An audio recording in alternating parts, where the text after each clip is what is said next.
आए हुए सभी साईं भक्तों को मेरा नमस्कार।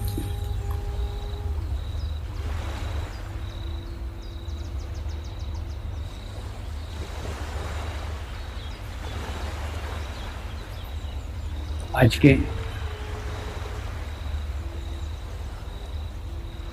कार्यक्रम की शुरुआत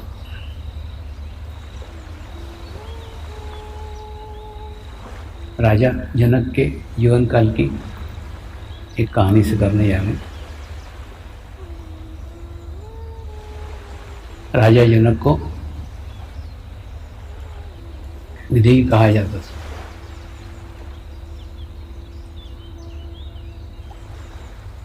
विदेही कहा जाता था इन्हें। उनका सदैव परमात्मा के साथ संपर्क था। सदैव वो परमात्मा के ध्यान में लीन रहते थे।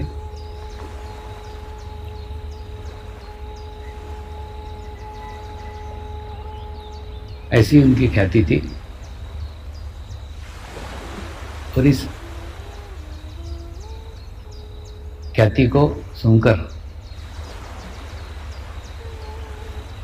नारद मुनि बड़े प्रभावित हुए उनसे और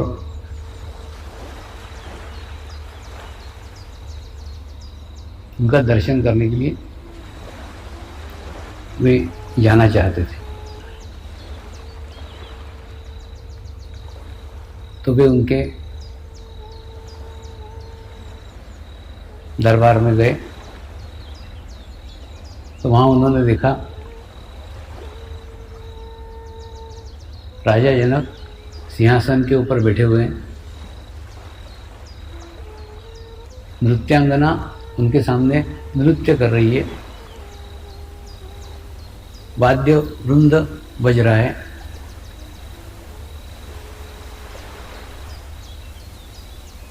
और वो उस वाद्य वृंद का आनंद ले रहे हैं।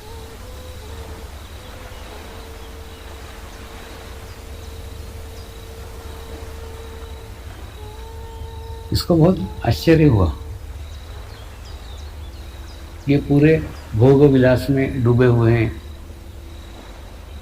राज सिंहासन पे बैठे हुए हैं, नृत्यांगनाएं नाच रही है, वाद्य वृंद बज रहे हैं, ऐसे ऐशे आराम की जिंदगी जी रहे हैं, फिर इनको ब्रह्मज्ञानी क्यों कहते हैं? तो उन्होंने राजा जनक को प्रश्न किया, क्या आप इतने भोग विलास में हैं, इसके बावजूद भी आपको ब्रह्मज्ञानी क्यों कहते हैं?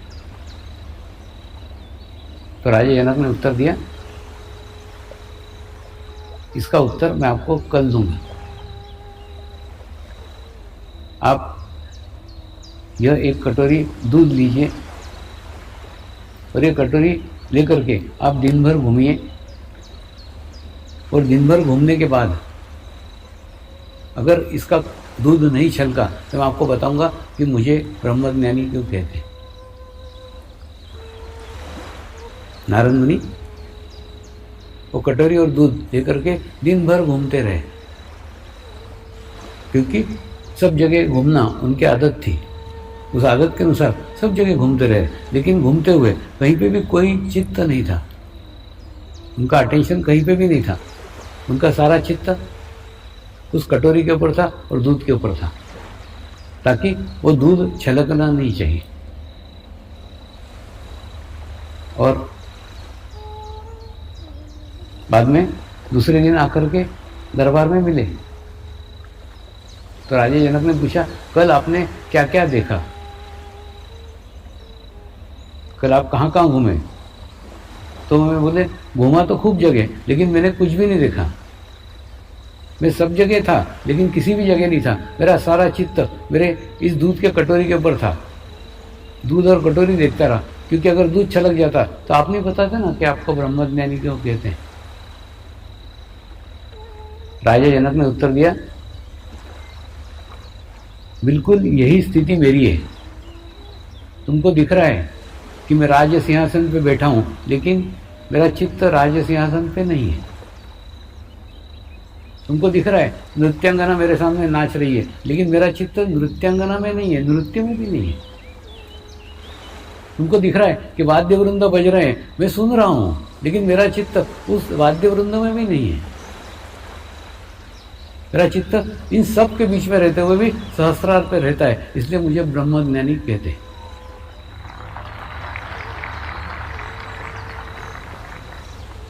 ये कहानी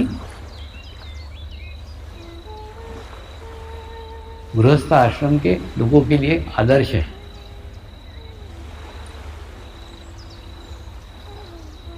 हम परिवार में रह रहे हैं, समाज में रह रहे हैं, संसार में रह रहे हैं, सबके बीच में रह रहे हैं, तो हम अपना ध्यान कैसे करें, अपनी एकाग्रता कैसे करें, हमारा चित्त कहाँ रखें। आप सबके बीच में रहो, आप सबके साथ रहो, सबके पास रहो, सबके करीब रहो। सबके पास रहते हुए भी आपका एक कोना, आपकी एक जगह, आपका एक स्थान पूरे दिन भर के कार्यकाल में ऐसा रखो जिस स्थान के ऊपर, जिस समय में, जिस कोने में केवल आप और आप ही हो, आपके अलावा अन्य कोई भी ना हो। कोई भी जगह आप चुनाव कर सकते हो, कोई भी समय आप चुनाव कर सकते हो। उस स्थान पे केवल आप रहे, आपके 10 फीट के अंदर, आपके 15 फीट के अंदर, आपके 20 फीट के अंदर कोई भी नहीं हो। पति के पास में पत्नी नहीं हो, पत्नी के पास में पति भी नहीं हो, मतलब कोई भी नियर एंड डियर कोई भी नहीं होना चाहिए आपके अलावा।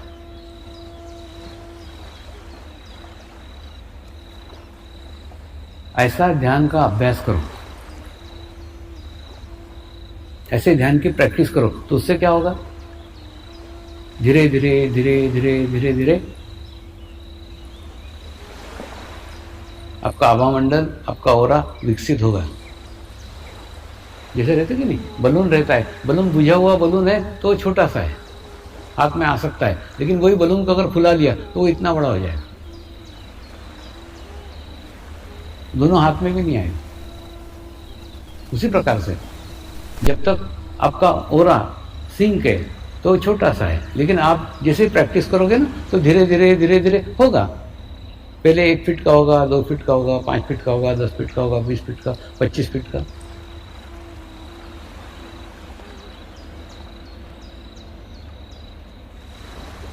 दूसरा, ये मेरा हुआ है, ये मेरा अनुभव है, मैं मेरे सब बातें मैं मेरे अनुभव के आधार पर कह रहा हूँ। पिछले 22 साल से सतत समाज में हूँ, सतत कार्यक्रम ले रहा हूँ, सतत मीटिंगें ले रहा हूँ, सतत लोगों को मिल रहा हूँ, सतत व्यवस्थाएं देख रहा हूँ, सब कुछ कर रहा हूँ, परिवार में भी रह रहा हूँ, सबके साथ रह रहा हूँ, लेकिन किसी में भी नहीं हूँ। क्यों? क्योंकि पूरे दिन भर के कार्यक्रम में एक समय मैं खूब नहीं कह रहा हूँ, केवल आधा घंटा मैंने मेरे जीवन का आधा घंटा ऐसा निकाला है, उस आधे घंटे के अंदर मेरे पास में कोई भी नहीं है।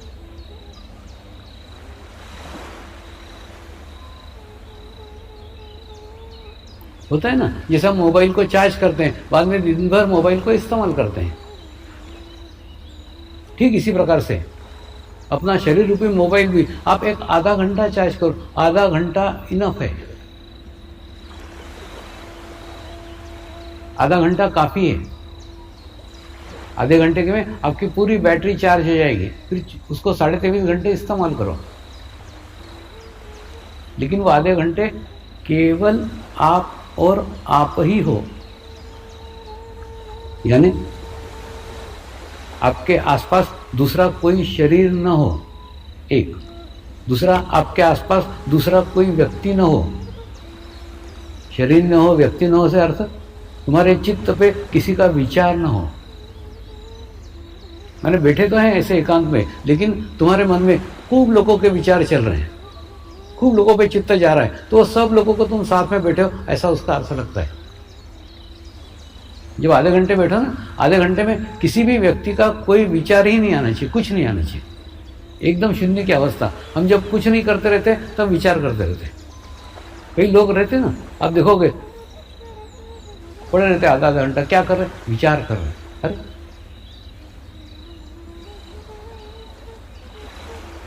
एक प्रामाणिकता के साथ आधा घंटा रहने की प्रैक्टिस करो ना, अभ्यास करो। ये सतत अभ्यास से होता है, अभ्यास से होते होते होते होगा। और अभी तो ओरा के रिपोर्ट आने के कारण मैं आपको पूर्णतः समझा सकता हूं प्रमाण के साथ कि ऐसा आभामंडल विकसित होता है। पहले का ऐसा था, बाद में ऐसा हुआ, अभी का ऐसा है। और ये पिछले 22 सालों में विकसित हुआ आभामंडल है, ये कोई हिमालय से विकसित करके आया नहीं था। पहले का कैसा था, बाद का कैसा है, बाद तीन स्टेप में ये विकसित हुआ है।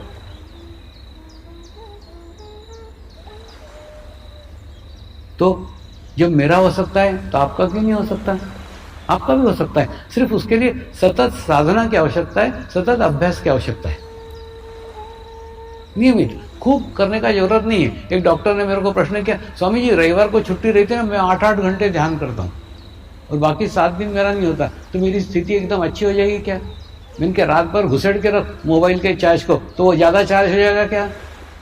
मोबाइल को चार्ज करने के लिए आधा घंटा काफ़ी है। वैसे शरीर को बैलेंस करने के लिए, शरीर को संतुलित करने के लिए आधा घंटा इनफ है। अधिक चार्ज करने की आवश्यकता नहीं है, नियमित चार्ज करने की आवश्यकता है।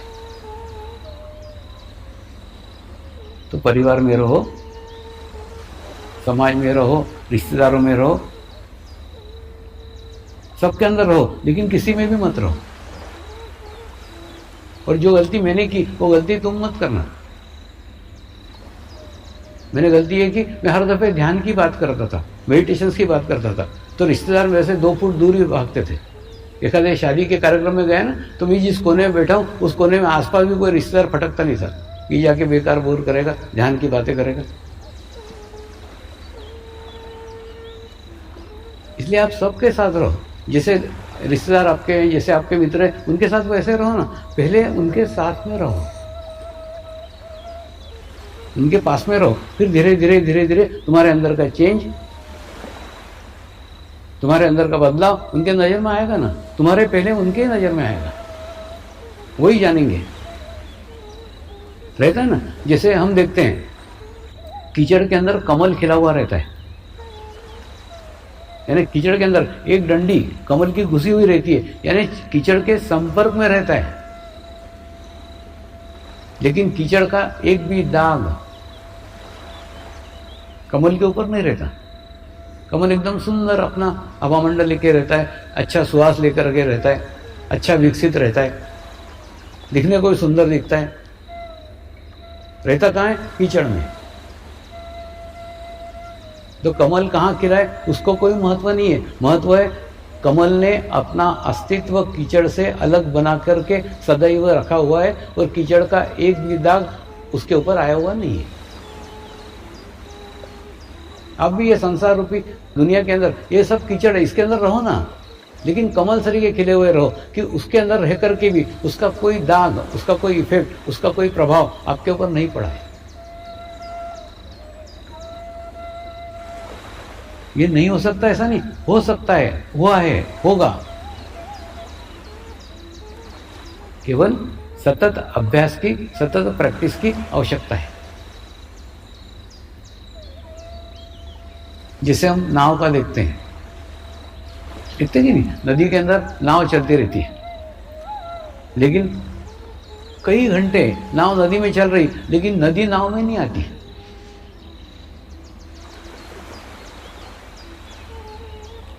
तो ये भवसागर रूपी नदी के अंदर आपके शरीर रूपी नाव को चलने दो। इस संसार रूपी नदी के अंदर आपका शरीर रूपी नाव चलने दो, लेकिन ये संसार की बातें, ये दुनियादारी आपके भीतर नहीं आनी चाहिए, आपके अंदर नहीं आनी चाहिए। उसके बावजूद भी आपकी प्रगति होना चाहिए, आपका प्रोग्रेस होना चाहिए। तो कमल को गुरु बनाओ, नाव को गुरु बनाओ, उससे सीखो। कि सबके बीच में रहते हुए भी अलिप्त रहते आना चाहिए। दूसरा, जो विश्व कल्याण की और विश्व शांति की बड़ी बड़ी बातें करते कि नहीं, कोई दम नहीं उसमें। एक्चुअली वो जो सोच है, वो जो विचार है, वही गलत है। विश्व शांति यानी अख्खे विश्व की शांति, विश्व का कल्याण यानी अख्खे विश्व का कल्याण। अरे इतने बड़े बड़े देवी देवता आकर के होके चले गए, उनसे नहीं हुआ, अपने से होगा क्या? पहली बात तो विश्व कल्याण क्या है, पहले विश्व क्या है वही समझ लो। हो सकता है विश्व शांति हो सकती है, विश्व कल्याण हो सकता है, विश्व आनंद हो सकता है, विश्व समाधान हो सकता है, सब कुछ हो सकता है। पहले विश्व का परिभाषा समझ लो। विश्व यानी क्या? विश्व यानी ये दुनिया नहीं, विश्व यानी ये विश्व नहीं, विश्व यानी मेरा अपना निजी विश्व। कितना? 20 फीट का, कितना? 15 फीट का, कितना? 25 फीट का। अब आपका निजी विश्व बनाओ ना। आपके निजी विश्व पे आपका अधिकार है। अब आपका निजी विश्व 20 फीट का बना सकते हो, 25 फीट का बना सकते हो, 30 फीट का बना सकते हो। एक सुंदर विश्व, एक कल्याणकारी विश्व, एक शांति विश्व, एक सुरक्षित विश्व। ऐसा विश्व लेके तुम दुनिया के कोई भी कोने में चले जाओ, आपका विश्व वैसा ही रहेगा, कल्याणकारी, शांतिमय, सुरक्षित, प्रेममय। कोई फर्क नहीं पड़ता दुनिया में क्या हो रहा है। तुम तुम्हारा विश्व बनाओ। हाँ, वो विश्व अगर समझ लोगे, वो विश्व बना सकते हो आप। अब आपके जीवन काल में आप आपका विश्व बना सकते हो, अपना विश्व बना सकते हो, और वो विश्व लेके दुनिया के कोई भी कोने में चले जाओ, आपकी दुनिया वैसे ही रहेगी, वैसे अच्छी रहेगी, वैसी शांति में रहेगी, वैसी बढ़िया रहेगी।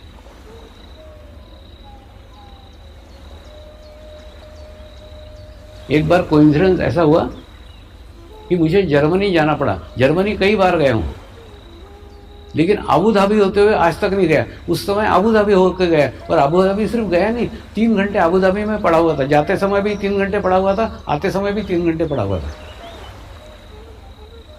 तो मैंने बच्चों को समझाया कि मेरे को गुरु बिना कोई कारण से इधर से उधर नहीं लेके जाता। इधर लेके गए मतलब अरबस्तान में कोई गुरु कार्य होने ही वाला है। और ठीक उसके साल भर बाद अरबस्तान का दौरा हुआ, तो एक साधक ने मुझे भय व्यक्त किया, स्वामी जी तुम तो अरबों के बीच में जाकर के बैठे हो, ये तो शेर के मुंह में हाथ डाल के दांत गिनने सरीका है, तुमको वहां डर नहीं लगता क्या? तो कुछ नहीं, वहां मजलिस थी, सब शेख लोग ध्यान कर रहे थे, सब शेख लोग मेडिटेशन कर रहे थे। उसका फोटो मैंने उसको भेजा, देख मेरे पास की दुनिया वैसी है जैसी भारत में रहती।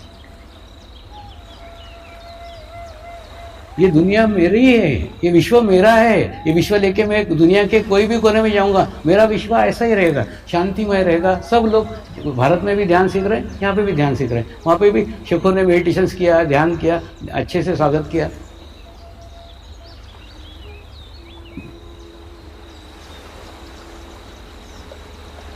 तो पहले विश्व की परिकल्पना समझ लो। विश्व यानी आपका निजी विश्व,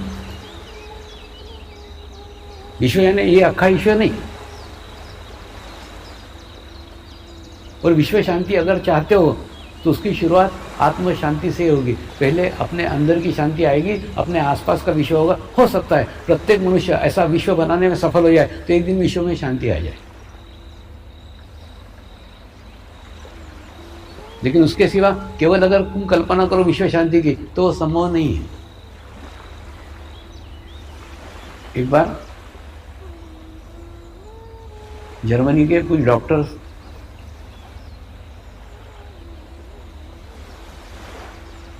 मुझे मिलने को आए, बोले स्वामी जी हम विश्व कल्याण करना चाहते हैं, विश्व शांति करना चाहते हैं। ऐसे लोग जब बड़े बड़े बातें करते हैं ना, तो सबसे पहले मैं उनका लीवर चेक करता हूँ। उनका लीवर गर्म था। मैंने उनको पूछा तुमको खुद को शांति है क्या? तो नहीं, हमको नहीं शांति, लेकिन हम विश्व शांति करना चाहते हैं। लेकिन जब तुमको खुद को ही शांति नहीं है, तुम विश्व शांति क्या करोगे? विश्व शांति करना है तो पहले अपनी आत्म शांति करो ना, खुद को समाधान को प्राप्त करो, खुद को शांति को प्राप्त करो। तो जब तक तुम्हारे भीतर शांति नहीं है, तुम्हारे अंदर समाधान नहीं है, तुम विश्व शांति कैसे संभव है? हो ही नहीं सकती।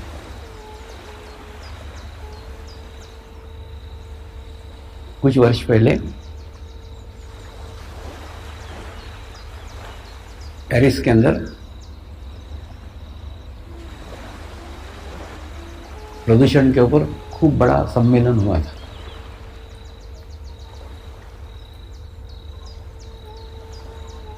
उस सम्मेलन में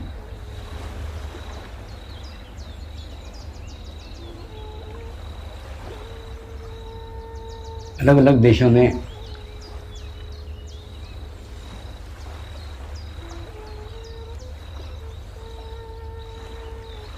अपनी अलग अलग विषयों पे चिंता जाहिर की थी।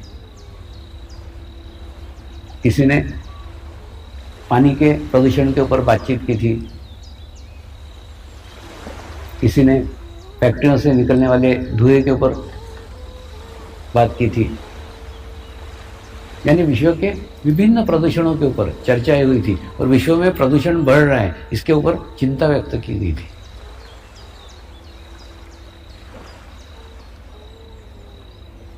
लेकिन अभी उनकी संवेदनशीलता थोड़ी कम है।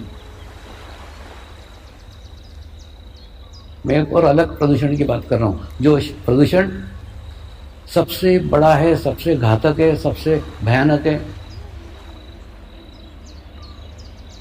और उस प्रदूषण में पूरा विश्व आ गया है। और वो प्रदूषण दिखता नहीं है लेकिन है, महसूस होता है। वो है वैचारिक प्रदूषण।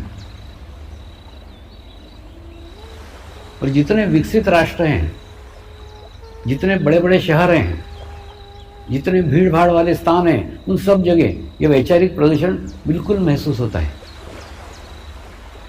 और आज कम्युनिकेशन के साधनों के कारण, प्रसार माध्यमों के कारण यह वैचारिक प्रदूषण खूब तेजी के साथ बह रहा है, खूब तेजी के साथ। एखादी आप देखो ना, एखादी घटना घट गई, उस घटना का प्रभाव पूरे विश्व भर में ऐसा हो जाएगा, ऐसा फैल जाएगा, जैसे प्रत्येक आदमी को लगेगा कि उसका ही कुछ तो हो रहा है, उसके साथ ही कुछ हो रहा है, जबकि उसका उसके साथ कुछ भी संबंध नहीं रहता। उदाहरण के लिए वो अमेरिका में घटना हुई थी, उस घटना का प्रभाव टीवी पे ऐसा दिखाया गया, ऐसा दिखाया गया, ऐसा इतना बार बार दिखाया गया कि प्रत्येक व्यक्ति को लगता था मेरी बिल्डिंग गिर रही, मेरा ही कुछ हो रहा है, मेरे यहाँ भी कुछ होने वाला है।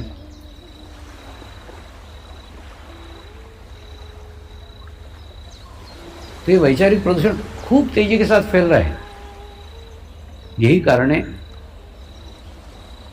कि मुंबई से, पुणे से लोग शनिवार रविवार को कहीं बाहर भाग जाते। बड़े शहरों में है ना, सब बड़े शहरों के लोग वीकेंड के लिए बाहर चले जाएंगे, कहीं तो भी दूर चले जाएंगे।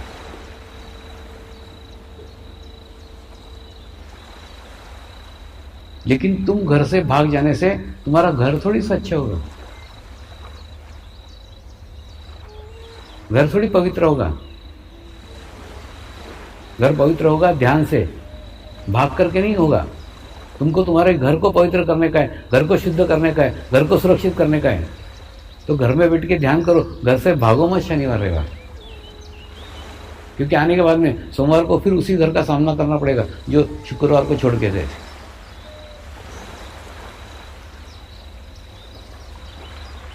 वैचारिक प्रदूषण की समस्या खूब बड़ी है। और दूसरा, उसके कारण खूब प्रकार के तनाव, खूब प्रकार के भय विश्व भर में फैल गए। आज माँ बाप को एक ही चिंता रहती है, एक ही परेशानी रहती है कि मेरा बच्चा कैसे विकसित होगा, मेरे बच्चे कैसे विकसित होंगे।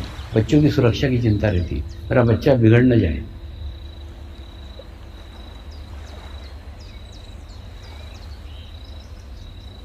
दूसरा, भारतीय बच्चे और विदेशी बच्चों में मैं अंतर देखता हूँ। वहाँ विदेशी बच्चों को भी मिलता हूँ और भारतीय बच्चों को भी मिलता हूँ, दोनों को मिलता हूँ। लेकिन अंतर क्या है मालूम है? भारतीय बच्चों को बिल्कुल छोटे 5 साल का बच्चा होगा, वो अपने नाना नानी के साथ बैठेगा, अपने दादा दादी के साथ बैठेगा। वो नाना नानी दादा दादी उसको बचपन से सिखाते हैं, बेटा ये गलत कार्य है, ये पाप है, ये मत करना। बेटा ये पुण्य का कार्य है, ये करना। पाप और पुण्य, पाप और पुण्य, पाप और पुण्य, बिल्कुल बचपन से उनको बिल्कुल घुट्टी पिलाई जाती है, कौन सा कर्म पाप है और कौन सा कर्म पुण्य है। तो ये घुट्टी पिलाने से, पाप कर्म करने से रोक पाते हो क्या? नहीं। तू पाप और पुण्य का नॉलेज देते हो, ज्ञान देते हो उनको, ये पाप है और ये पुण्य है। लेकिन ऐसी कोई व्यवस्था भी दो ना कि उसके हाथ से पाप कर्म घटित ही नहीं हो। मेरे को नाना नानी से एक रिक्वेस्ट है, या तो पाप और पुण्य की बातें ही मत करो, और बातें करो तो एक ऐसी व्यवस्था दो कि उसके हाथ से पाप कर्म घटित ही नहीं हो। और आपके पास व्यवस्था नहीं है तो आप उसको समर्पण ध्यान सिखाओ, मैं गारंटी के साथ देता हूँ उसके हाथ से पाप घटित होगा ही नहीं।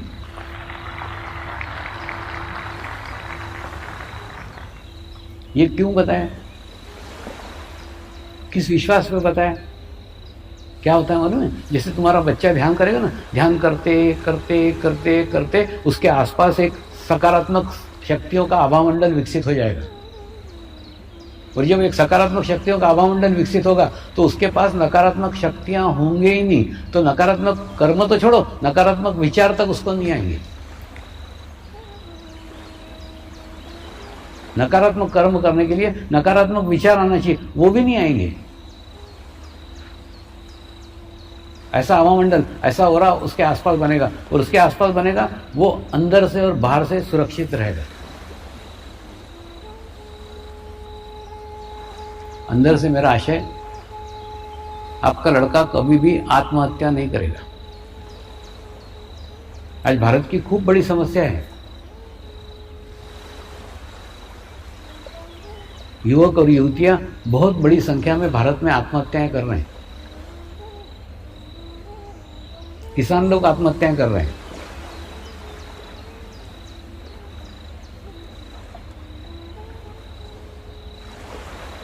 जो व्यक्ति आत्महत्या करता है ना, वो पहले अपने को सारे दुनिया से तोड़ लेता है, समाज से तोड़ लेता है, परिवार से तोड़ लेता है, अपना अस्तित्व छोटा छोटा छोटा छोटा छोटा करता है और बाद में उसको नष्ट कर देता है, आत्महत्या कर लेता है। लेकिन जो व्यक्ति ध्यान करता है, जो लड़का ध्यान करता है, उसको मालूम है मैं अकेला नहीं हूं, मेरे साथ लाखों लोगों की सामूहिकता है, मेरे साथ लाखों लोगों की कलेक्टिविटी है। तो लाखों लोगों के साथ मरना खूब कठिन है। ये इस विश्वास के साथ कह रहा हूं। आज लाखों साधक है, आज 22 साल से प्रचार कर रहा हूं, आज तक एक भी साधक ने आत्महत्या नहीं की।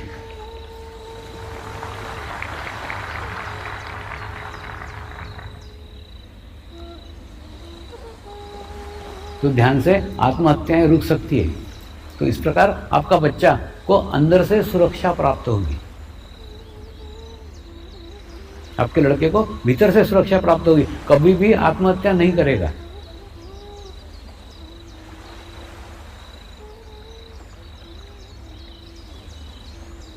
होता है ना, कई बार कोई मजनू मेरे पास में आते हैं, स्वामी जी वो उसने मेरा प्रेम भंग हो गया, मैं आत्महत्या कर रहा हूँ। इनके तो तेरे बाप के नाम से मर, तेरे माँ के नाम से मर, जिसने तेरे को पैदा किया। वो लड़की ने थोड़ी तेरे को पैदा किया, तेरे को लाने वाला एक है तो जाने वाला दूसरा कैसे होगा? तेरे माँ के नाम पे मर, तेरे बाप के नाम पे मर, उन्होंने तेरे को पैदा किया। तेरे को लाने वाले वो, उनके नाम पे तू मर सकता है। वो लड़की तेरे को लेके आई क्या? नहीं। फिर उस लड़की के नाम पे क्यों तू मर रहा है? ऐसा का ऐसा ध्यान में भी है। कई लोग, आचार्य ने ऐसा बोल दिया, ध्यान छोड़ दिया, प्रमुख आचार्य ने ऐसा बोल दिया, ध्यान छोड़ दिया, उसने मेरे को प्रसाद नहीं दिया, ध्यान छोड़ दिया। अरे तू क्या प्रसाद के लिए आया था? कह रहे मेरे को इसका कोई दुख नहीं लगता, ये इन्हीं के कर्म, इन्हीं की निगेटिविटी है। इनके आड़े प्रसाद बनकर के आ जाती है, इनके आड़े आचार्य बन के आ जाती है, इनके आगे प्रमुख आचार्य बनकर के आ जाती है। जब तेरे को ध्यान में लाने वाला स्वामी है तो जाने वाला भी स्वामी होना चाहिए। जब वो हका लेकर तब जाएगा। आज तक मैंने किसी को भगाया नहीं है, सच्ची बता रहा हूं। तुम्हारे सर के सामने पत्थर ही क्यों आता है सर फोड़ने को? क्यों? क्योंकि तुम्हारे कर्म आड़े आते हैं। होता है, जिस चक्र पे ब्लॉक होगा ना, वो महाशिविर के अंदर भी उस दिन उस व्यक्ति को तकलीफ होगी, परेशानी होगी, आने में कठिनाई होगी।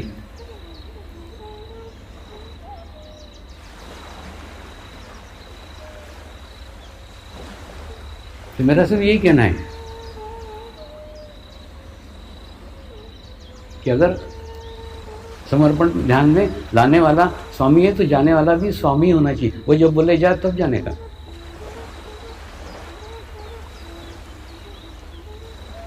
अब बताओ ना, लाने वाला एक है, जाने वाला दूसरा कैसे हो सकता है?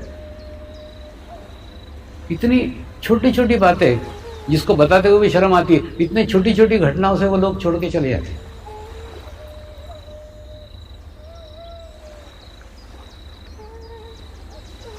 और मेरे को किसी को बांध के रखने में, किसी को पकड़ के रखने में कोई इंटरेस्ट नहीं। कल जाता तो आज चला गया। लेकिन वहां जाकर के ध्यान करना, वहां जाके मेडिटेशन करना। तू मेरे को छोड़, ध्यान को मत छोड़े। वो ध्यान को छोड़ देते। आत्म साक्षात्कार जन्मों जन्मों के प्रतीक्षा के बाद प्राप्त होता है।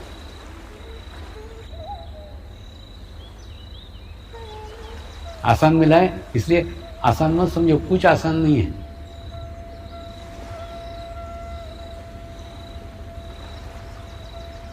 कल हम सब आत्म साक्षात्कार का अनुभव करेंगे। आप उतना ही शुद्ध चित्त और शुद्ध स्थिति बना करके आइए। कल का गुरुवार है।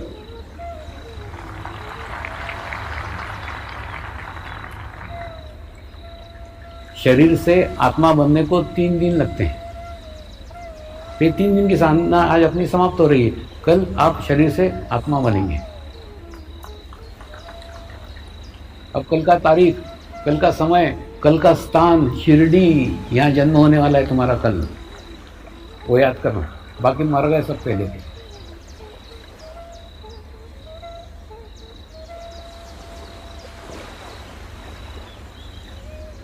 नई जन्म कुंडली बना लेना कल।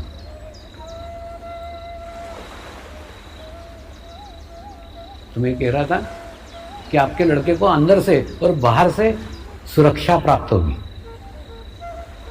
अंदर से सुरक्षा से मेरा आशय वो आत्महत्या कभी नहीं करेगा, एक अंदर से सुरक्षा। और बाहर से सुरक्षा से मेरा आशय उसकी कभी भी दुर्घटना या हत्या नहीं हो सकती।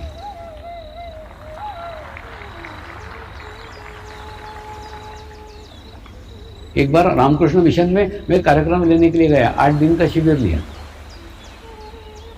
शिविर के पश्चात डॉक्टर लोगों का शिविर था। डॉक्टरों ने प्रश्न किया, स्वामी जी आप अलग अलग देशों में जाते हो, अलग अलग जगह का खाना खाते हो, अलग जगह का पानी पीते हो, आपको डायरिया नहीं होता? आपको डिसेंट्री नहीं होती? मैंने उनको बोला डायरिया डिसेंट्री तो बहुत दूर की बात करो, मेरे कार का कभी एक्सीडेंट भी नहीं होता। तो उनको खूब आश्चर्य लगा, एक ही ड्राइवर और एक ही कार है। मैं बोला नहीं, हर स्थान पे ड्राइवर चेंज होता है, हर स्थान पे कार चेंज होती है। तो उन्होंने अपने ही मठाधीश को पूछा कि ये स्वामी जी इतने आत्मविश्वास के साथ ये बात कैसे कह सकते हैं? तो मठाधीश ने उत्तर दिया, जो आदमी ध्यान करता है, जो आदमी मेडिटेशन करता है, उसके आसपास एक भव्य आभामंडल निर्माण हो जाता है। उस आभामंडल में कोई भी दुर्घटना हो नहीं सकती, कोई भी हत्या नहीं हो सकती। और ऐसा मेरा नहीं है, ऐसा साधकों का भी निर्माण हुआ है और साधकों को भी अनेक अनुभव आए हैं। ये जैन साधुओं को मेडिटेशन सिखाने के पीछे का यही उद्देश्य था। इस रोड एक्सीडेंट के अंदर इनकी मृत्यु होती है। कई बार आपने देखा होगा पेपर में, ये मुनि की मृत्यु हो गई, वो साध्वी की मृत्यु हो गई।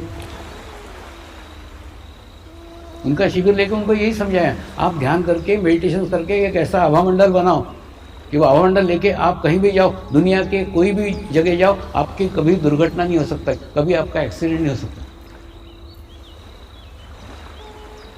और ये रक्षक वर्ष में रक्षकों को इसीलिए सिखा रहा हूं। इनको बहुत जगह जगह संकटों का सामना करना पड़ता है। वो फिर सीमा का एरिया हो, नक्सलवाद हो या कहीं भी हो, ये किसी भी स्थान पे जाएंगे, किसी भी जगह जाएंगे, पूर्ण सुरक्षित रहेंगे। इनकी सुरक्षा ये खुद करेंगे, कोई सुरक्षित इनको नहीं करेगा, अपनी सुरक्षा खुद करेंगे। हुआ है ना, यूके के अंदर कुछ साधक अफगानिस्तान में सेना में भर्ती होकर गए थे, उनके बड़े सुंदर सुंदर अनुभव हैं। वो बोलते कि कॉफ़ी पीने के लिए झुका, चाय पीने के लिए कुछ तो बहाने से झुका और गोली कान के पास से निकल गई, गोली लगी नहीं, सुरक्षित रहा। क्यों? गोली आने की सूचना तुम्हारे पूर्व आत्मा को होती है, और जब तुम्हारा नियंत्रण आत्मा के अधीन हो जाता है, आपका आत्मा तुमको बराबर सुरक्षित करती है। कई बार हुआ ना, ये मुंबई के बॉम्ब एक्सीडेंट हुए ना, उसके अंदर भी कई साधकों को अनुभव है, किसी भी बहाने से रुक गए लेकिन उस स्थान तक नहीं पहुंच पाए जिस स्थान पर दुर्घटना घटी थी।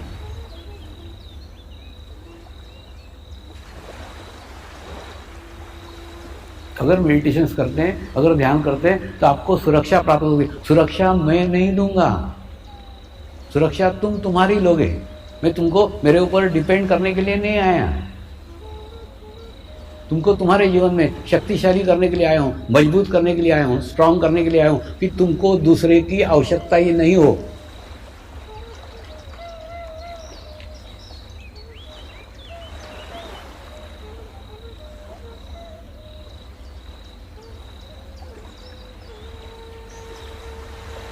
गत वर्ष गोवा के आश्रम में विदेशी साधकों का एक रिट्रीट हुआ। अनेकों देशों के साधक उसके अंदर शामिल हुए थे।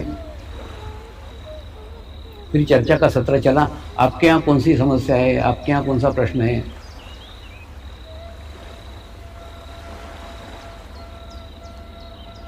आपको आश्चर्य होगा, कनाडा से लेके जापान तक एक ही समस्या, एक ही प्रॉब्लम, प्रत्येक मनुष्य अपने आप को असुरक्षित महसूस कर रहा है।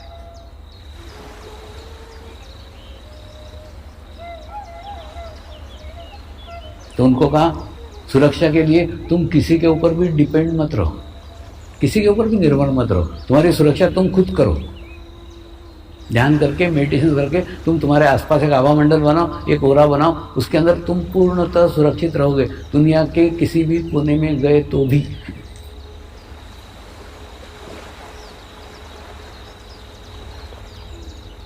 दूसरा एक ध्यान रखो, अंधेरे के अंदर छाया साथ छोड़ जाती है, ओरा अंधेरे में भी तुम्हारे साथ रहता है, कभी नहीं छोड़ता है।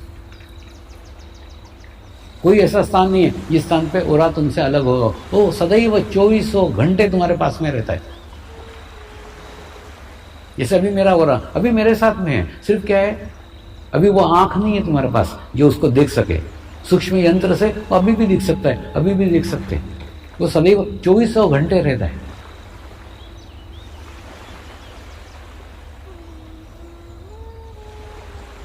यानी 2400 घंटे आप कहीं पे भी हो, सुरक्षित हो। तो अगर ध्यान करते हो, मेडिटेशंस करते हो, तो तुमको अंदर से और बाहर से पूर्ण सुरक्षा प्राप्त होगी।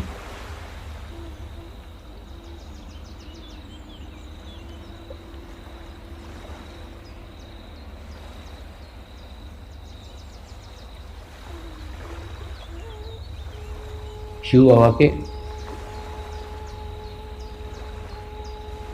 मिलने के बाद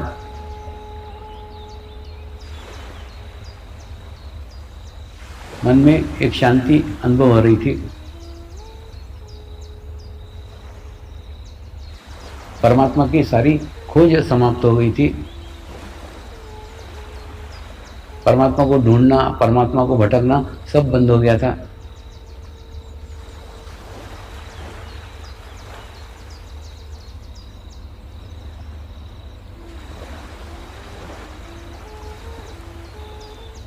उसके कुछ दिनों बाद घर वालों ने सोचा ये बिगड़ रहा है, चलो इसकी सुधारने के लिए शादी कर देते, करके मेरी शादी कर दी। मैं और बिगड़ गया।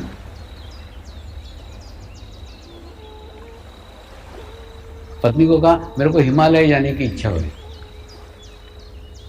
पत्नी फिर ऐसे नहीं बोली हिमालय जाना तो शादी काय करके, बोली नहीं, आत्मा जो कहता है ना वो अपने को गाइड करता है, तुम्हारी जाने की इच्छा हो रही जाओ।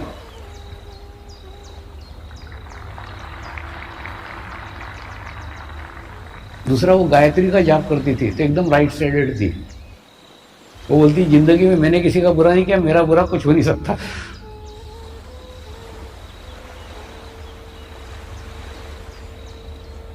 आचार्य श्रीराम शर्मा जी ने गायत्री मंत्र के रूप में समाज को एक बहुत बड़ी देन दी है।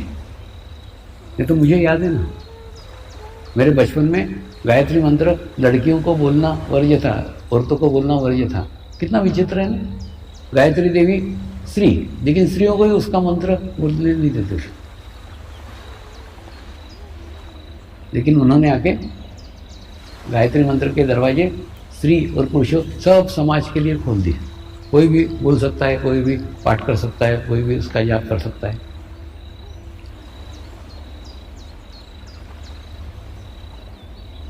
गायत्री मंत्र पे से याद आया, गायत्री का स्थान ना राइट साइड में, सूर्य नाड़ी में। देखो ये हमारी लेफ्ट साइड है, इधर चंद्र नाड़ी है, ये हमारी सूर्य नाड़ी है और ये मध्य नाड़ी है। तो पहले बच्चे का उपनयन संस्कार होता था और उपनयन संस्कार होने के बाद में फिर उसको गायत्री मंत्र देते थे ताकि गायत्री मंत्र यहाँ से बोला जाए। मैंने बिल्ली मोरा के गायत्री शक्तिपीठ में जब ध्यान का कार्यक्रम किया था ना, तो उनको पहले ध्यान करवाया, ध्यान करा के फिर जागृति करके उनको बोला सहस्त्रार से बोलो, तो गायत्री मंत्र की वाइब्रेशन पूरे शरीर के अंदर जाते। और ऐसे गायत्री मंत्र करोगे तो क्या होगा, गायत्री मंत्र का राइट साइड में तुम्हारी राइट साइड पावरफुल हो जाएगी और लेफ्ट साइड डाउन होगी।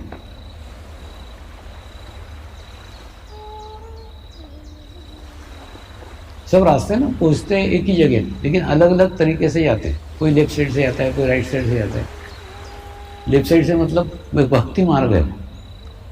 भक्ति मार्ग यानी इतनी भक्ति करो, समझ लो कृष्ण की भक्ति कर रहे हैं, इतनी भक्ति कर रहे हैं, इतनी भक्ति कर रहे हैं, खुद को पूर्ण भूल गए और कृष्ण ही रह गए, यानी एक, कोई तो भी एक रह गए। उसके बाद में अगर राइट साइड से गए तो इतनी तपस्या कर रहे हैं, इतनी तपस्या कर रहे हैं कि दूसरा रहा ही नहीं, वो खुद ही अहम ब्रह्मास्मि, मैं ही ब्रह्म हूँ, ऐसी स्थिति आ गई।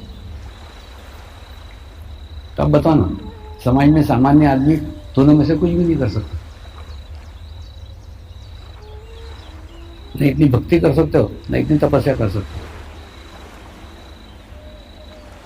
तो आसान क्या है, संसार में रहते हुए आसानी से क्या कर सकते हो, वो है कि आधा घंटा ध्यान कर सकते हो। सबसे आसान मार्ग है, सबसे आसान तरीका है।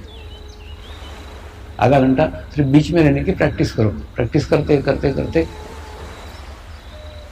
तब भी तुम वहीं पहुंचोगे जहाँ कठिन मार्ग से पहुंचते।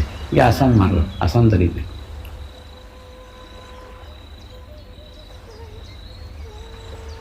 आज मैं समाज के 4 प्रमुख स्तंभों के ऊपर बात करने वाला हूं। समाज के 4 प्रमुख स्तंभ हैं, इस स्तंभों के ऊपर सारा समाज टिका हुआ है। वो स्तंभ क्या है, उस स्तंभ के बारे में क्या है, वो थोड़ा बताता हूँ। उसमें का पहला स्तंभ है डॉक्टर, यानी डॉक्टर के कारण ही समाज का स्वास्थ्य अच्छा रहता है। मैंने समाज का अगर स्वास्थ्य अच्छा रखने का है तो डॉक्टर का स्वास्थ्य अच्छा होना अत्यंत आवश्यक है। जबकि डॉक्टर अपने स्वास्थ्य का ध्यान नहीं रखते, उनके स्वास्थ्य की तरफ उनका ध्यान नहीं रहता। वो तुम्हारे स्वास्थ्य का ध्यान रखते लेकिन उनके स्वास्थ्य की तरफ नहीं रखते। वो उनकी तरफ नहीं रखते इसलिए मैं उनके तरफ ध्यान देता। इसलिए डॉक्टर लोगों के शिविर लेता हूँ, डॉक्टर लोगों का वर्ष मनाएं।